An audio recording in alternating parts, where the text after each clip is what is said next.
Huge. His versatility as a player has really helped us become a really good offense. His role,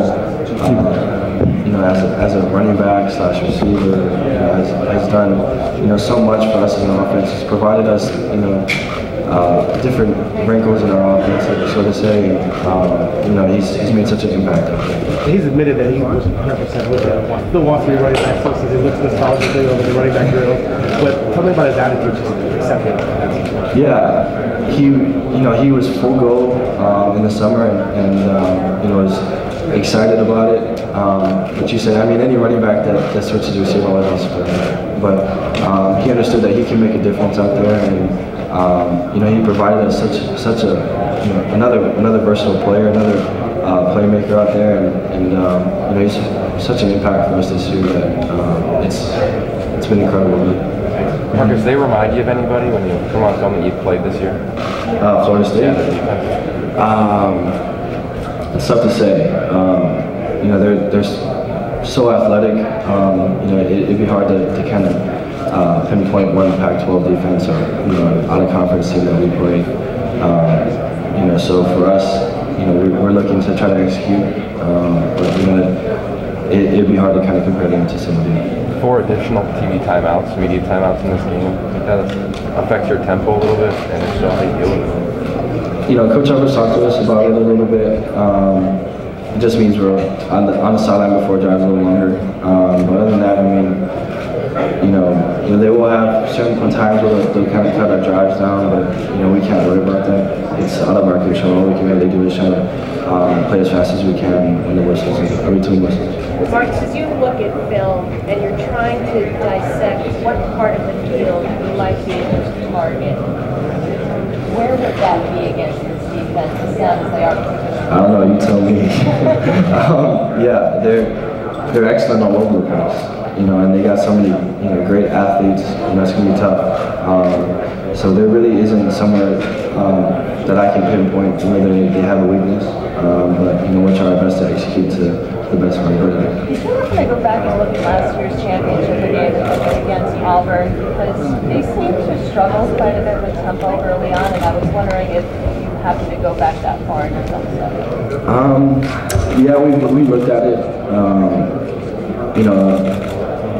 They didn't handle it well, but towards the end of the game, they figured it out and were able to get key stops. And I think that's kind of been the telltale of the entire year this year, where they give up a couple big plays, but they're so athletic and they're so dynamic that when it comes to crunch time, they're going to make the plays that they need to win the game. How would you compare your tempo to Auburn when they were playing at that level last year? That's tough to say. I didn't watch a lot of Auburn, so it'd be tough to compare that. What's I've been like the team in practice? Are they excited, giddy, all business? Definitely excited. It's the first time we're back at the Rose Bowl in a few years. A lot of our young guys who have made huge impacts will be their first time in the Rose Bowl. They're excited.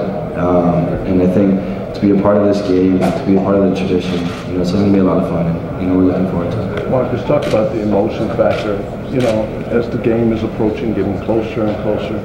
How are you guys managing your emotions and, as I said, keeping everything in check? Just taking each day one at a time, not getting overhyped over anything and focusing on what we have to control for that day, whether it's practice, whether it's an event for the Rose Bowl, just enjoying each moment and not getting too nervous or overhyped since the game is still a couple days away.